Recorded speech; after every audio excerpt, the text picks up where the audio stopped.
Hi everyone. Today I have the honor of introducing to you Dr. Prithviraaj. He is a genius student. He has a rank 2 in this year's November 2021 INICET exam. So hi Prithvi, how are you doing today? Heartiest congratulations. Thank you so much, sir. I'm very excited. And this rank was something which I not expected. And yeah, I'm very happy all around. Very good, beta, and I'm very proud of you.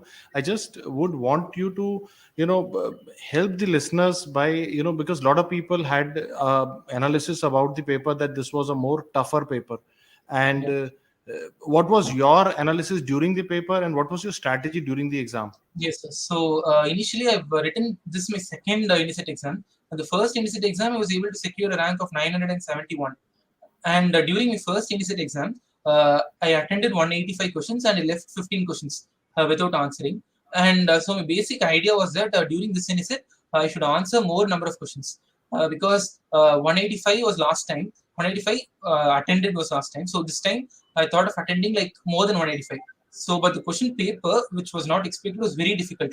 I felt that the question paper was very difficult, and that it would not be wise to attend all the 200 questions because most like 8 questions or something I left. I did not attend, so I attended 192 questions out of the 200 questions, and I left those 8 questions because I had no clue as to what the answer was. So just to guess from four options is something which is a big risk according to me. So I thought that why should I attend everything? So I left 8 questions, and also during the course of the exam also at times I used to feel that there's no chance that the questions were just so difficult. I was not able to like few questions even like discouraged me. Like the motivation which was during the beginning of the exam was not present during the middle of the exam because I was slightly disheartened with the questions, and also I felt that they were very difficult. And as UG students, we would never be able to answer those kind of questions without having clinical experience in the field. So actually, I made lot of mistakes after writing the exam. I checked the recall questions, the recall videos which are coming on YouTube, and then I found that I made lots of mistakes. So I thought there's no chance that I would get like, because the number of seats in INICET is also very low. Like the total number of clinical seats are very low, that I didn't think that it'd be possible for me to get a clinical seat. But maybe who knows, everyone would have found it difficult, and yeah, that's the reason for my rank, I think. But I found the exam very difficult. I think that's a very fair, idea about the exam. I wanted to tell the students who found the paper difficult. I think today we have understood that even the rank two found it difficult. That is a very important point. And second thing is that is the point that I wanted to make out from his strategy is that although he had a mindset before the exam that I will go very aggressive on the paper, but when he found the paper tough, he did not do guesswork. He left 8 questions. I think it's a very important thing that go to the paper with an open mind. If it is a very easy, very doable paper, go aggressive. If it is very difficult, go slightly defensive. And I think his rank two, if he had guessed a little bit more, maybe the rank might have fallen. What do you think about that, Prithviraj? Yes, sir. Because after coming to my house after writing the exam, the 8 questions which I left, I checked the answers, and if I had written the answers, or if I had written the answers to those 8 questions, I would actually made about 6 mistakes, and maybe 2 questions would have been right, but that too is very difficult. So mostly I would have lost more marks than I would have gained from answering those 8 questions. Because my thing is that if you have no choice or no clue as to like if you couldn't narrow the answer to two options, then it's not wise to answer a particular question of which you have no idea. So the better thing would be to leave that question and to answer questions in which you have some idea. Like if you narrow the answer down to two options, then among the two options your chance of getting a right answer is more, and compared to questions in which you have no clue as to what the answer is. So yeah, so the better thing would be to leave those questions. What role do you think starting early would play in getting a top rank when somebody is preparing for the exam? And what is the ideal year of starting preparation for competitive Yes, sir. exams according to you? So my point would be that if you have time, you can start whenever you want, because as early as you start, it would be better. Because whatever source you're using, just start early. Like I started my preparation only after my internship, but it was very difficult because after my internship, I had maximum about 6 months. In the 6 months, I had to study for the full 10 hours daily. Like it was very difficult. So the better thing would be to start early, like during second year or third year. Mostly third year students will be free because the subject is very light. Like ophthalmology ENT is very light during the MBBS period. So during the third year, you can start the actual preparation from third year itself. So the ideal time would be during the MBBS period itself. Because if you think of starting after internship, then we were lucky because the NEET exam got postponed. Normally the NEET exam is in January or something, and this NEET exam got postponed to like after 4 months of my internship only. So this will not be the case for the coming years also. So the right thing would be to start the preparation whenever we feel that we have time, or we can do more with our time. So the best thing would be to start during the MBBS time itself. I think definitely that is true, and I want to remind the listeners that this year the paper was delayed because of COVID, and and I think Prithvi converted that delay into an opportunity, and I think that is the way to look at the delays. But Prithvi, it must have been difficult in the entire year.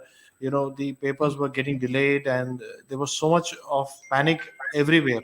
How did you Yes. manage your mindset in these difficult Uh, times?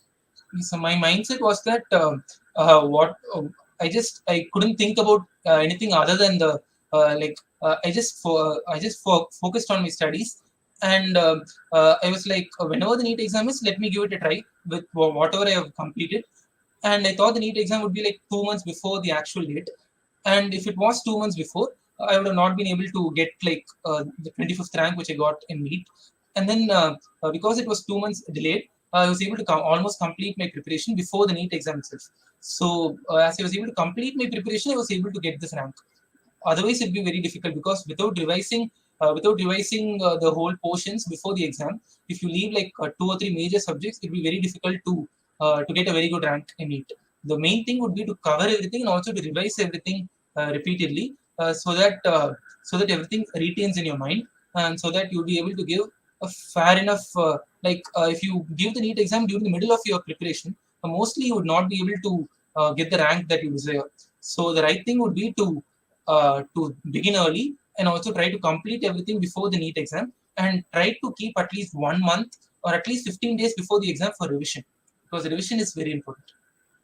How many revisions were you able to do? Yes. Actually, I was not able to complete two subjects before my NEET exam. Luckily, those two subjects were very small subjects. They were ophthalmology and ENT, and ENT questions were very simple in the NEET exam. And also, I was able to answer all the ENT questions without even like starting my ENT preparation. I did not do my ENT preparation, but the questions were so simple that I was able to answer the ENT questions. But in Oftal, like basic questions, because I did not like revise or did not prepare for the Oftal portion, I was not able to answer simple questions in NEET. Like three or so questions, I made mistakes because I was not able to answer basic ophthalmology questions, which I would have probably gotten right if I had like revised Oftal. So I had only 15 days before my exam for the revision part. So I revised only for 15 days before the NEET exam with notes. Sorry. I think ENT this year was in INICET was more tough, I believe. Yes.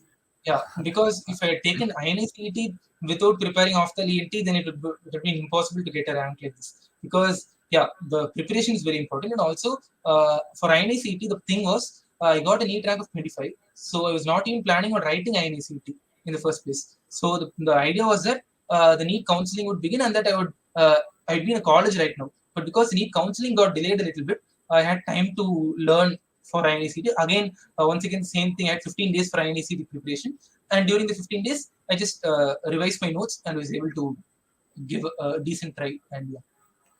Do you think every delayed has happened for your benefit this time? I think the INICET, the NEET PG Uh, counseling, had it happened, you might have changed your mind. yeah, because the NEET counseling had happened like 15 days before, I would have not been able to take up the INICET exam at all. So it's a very bad situation that is getting delayed. But for me personally, each delay has been like an opportunity for me to catch up and learn. And any particular analysis of the subject-wise distribution in this year's INICET exam, like which INICET. subjects were represented more and which subjects were more tough, and Yes, what sir. is your analysis of the paper? Yeah, basically, I had this general idea that in this INICET exam, the orthopedics questions were very difficult. Like, I made about five questions or something mistakes from orthopedics itself. Like the total questions in orthopedics were like 7 or 8, but I made 5 questions mistakes from the orthopedics section. So I found it very difficult. And generally, almost all the question papers, the first important subject would be medicine. But medicine as such is not a single subject. It integrates all the subjects. So you need to have very good knowledge about physiology as well as pathology. So if you have physiology, pathology, good, and then medicine would be easy. But then the first important thing would be medicine, surgery, and OG, because they focus on these 3 subjects very importantly. So you cannot afford to lose these 3 subjects marks. And also medicine, like you have to have a very strong base of physiology and pathology to answer medicine questions. And also this time anatomy questions were lots of questions were from anatomy, and also electron microscopy pictures were asked, which was very new for me. I made lots of mistakes there, but yeah, the basic thing would be not to leave medicine, OG, and surgery, because those are the main 3 subjects of which finally the questions are coming from. Yeah. What I could find out from various students and I discussed, I think orthopedics, electron microscopy images, and Yes. forensic were the Yeah. tougher part of the paper. Yes. And Yeah. do you think, but the tough paper, helps students who have worked hard? Yes, actually, my idea after NEET exam was that the paper was so, like, I felt it was very easy. And the NEET paper was very easy, so even if I made a single mistake, my rank would go back like very much. So I was very disheartened with the recall videos after my NEET exam, because I made like 20 mistakes or something. So I thought such an easy paper, 20 mistakes is something which we cannot afford, and those mistakes were silly mistakes in the NEET exam. So I thought my rank would go back very much, but I got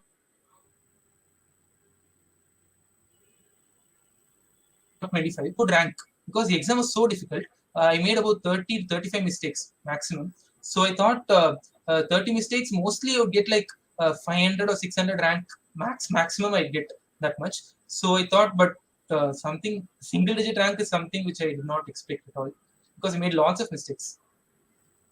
Any particular trick that you use during solving MCQs or during giving an Uh, exam? Any particular trick that you use that you feel helps you in getting more correct than Yeah, others? the point is that when you're trying to solve an MCQ, some questions are so direct that you'll know the answer within half a second, like within a minute, you'll know the answer. Those questions are nothing. Those questions are very easy. The point is the other questions. The other questions are the questions which are difficult or the questions which are tricky. So those questions are used to approach from the point that in what mindset the examiner would have chosen those questions. Like when the examiner sets those questions, what basis or what thought would the examiner would have had before framing those questions. Like I used to think like that. And also most of the times, like when you read the question from the top, you'll be able to get the diagnosis. Even if the diagnosis is not asked in the question, you'll be able to approach like what are they trying to ask. Like if you get that the answer to that question, like what are they trying to ask, then you'll be able to approach the question very easily. Like very rarely, like 1 or 2 questions only, you'll be having no clue about the question. Most of the questions you'll be having some clue, like what are they trying to test, or what are they trying to get from the candidate. So those questions, if you try to think from the point of the examiner, then maybe you'll be able to solve those questions. Uh, yeah, but this is only for those tricky questions. Most of the simple one-liner questions or direct questions, for that you need to have a lot of factual information, and you need to revise and revise. So yeah. Any particular tips for solving multiple completion type questions where the answers are like 1 plus 2 is correct, 1 plus 2 plus 3 is correct? Any Yeah, yeah. particular trick? There are two. I approach those questions in 2 ways. So the first way would be that you would know one statement is absolutely true or one statement is absolutely false. So using that trick, you can rule out various options. By ruling out various options, you can stick to the point which you know is like 100% correct. If you stick to those options and then rule out the other options, you'll be able to answer. So this is one approach. This is the approach if you know that one statement is surely correct. If one statement is surely correct or one statement is surely false, you can use this approach for ruling out the other options. This is one approach. The other approach would be that you have to they'll give like in the options they'll give multiple permutations and combinations of choices. So if you try to apply each combination, and like basic guessing, like the guesswork which you do is that it's a calculated guess. The guess should be not a random guess. It should be based on some knowledge or some basic information which we know about the subject, and applying that information to that particular question. we can try to rule out two or more options. And my approach is that if you can rule out two options, and if you have doubt between two options, you can choose one option. You can take a risk and choose an option, because like 50% or more times you would get the option correct. And that too, another basic thing is that if you have a tricky question of which you're not having the answer, like surely you know, don't have the answer, you can, your mind would say one option. The first thing, it will strike like something is the answer. You'll choose that answer, and then when you come back to that question and change the answer, majority of the times the answer will be wrong only. You should not change the initial thought. The initial thought which comes to your mind would mostly be right. So that is one thing. But as you ask the questions with multiple options, you will have to apply one of these two approaches. I think very, very deep and a very great strategy. And I totally agree. If it is an easy question, go with your first instinct, because Yes. it So is first likely instinct. to, you might have heard about that in your class or in your notes. And that is why it is coming in your instinct. You should not change the answer. Yes. But if it is a tricky question, then take your time, rule out choices, go one by one and rule out. Otherwise, you will underthink and might, go for a, some strange name in the paper, and you might get confused. Like Yeah. I have seen the two reasons why silly mistakes happens are overthinking and underthinking. Either you overthink a easy question or you underthink a tough question. And this particular exam, I personally believe it was more about choices than about questions. People who could handle the choices well would be able to do it well. There were some questions which were very difficult, but I think they were difficult for everybody. Yes. And Prithviraj, there would have been moments in your career where you might have ups and downs. What do you tell yourself that keeps you motivated? My only thing is that whatever happens, we have time, and also uh, we have time, which is each day. If you, at the end of the day, if you're satisfied with your work, then that is what matters. Because ultimately, you should be satisfied with your work. And my thing is that at the end of each day, uh, I would almost complete what I had set out to do on that particular day. So the thing is, set goals which are slightly higher. Like when you start preparing, don't prepare like I need to get like 1,500 or some rank. Aim higher. Always aim higher and aim for the top. And when you aim for the top, and you not be satisfied with anything, I usually don't get satisfied with my preparation. I just keep on thinking what can I do more. Like usually my study period is about 10 hours or something. It sounds very huge, but I had no other job. I was just staying in my house, and also the next step in my life as well as my career would be to get a good rank in the entrance exams, and also to do my PG in a very good institution, because it's very important that we do a PG in a very good institution, and that ultimately decides our future as well as our career. So I would say that it's very important to not be satisfied with a lower goal. You should always aim higher, and also by higher I mean aim for the ultimate thing. Even if it's not achievable, the next best thing would be still higher than the thing which was initially in your mind. So the thing is that don't easily be satisfied with your work, and try to do a little bit more. That little bit more will be very helpful in the end. Yes. I think what he's saying is aim for the stars, at least you will end up in the moon.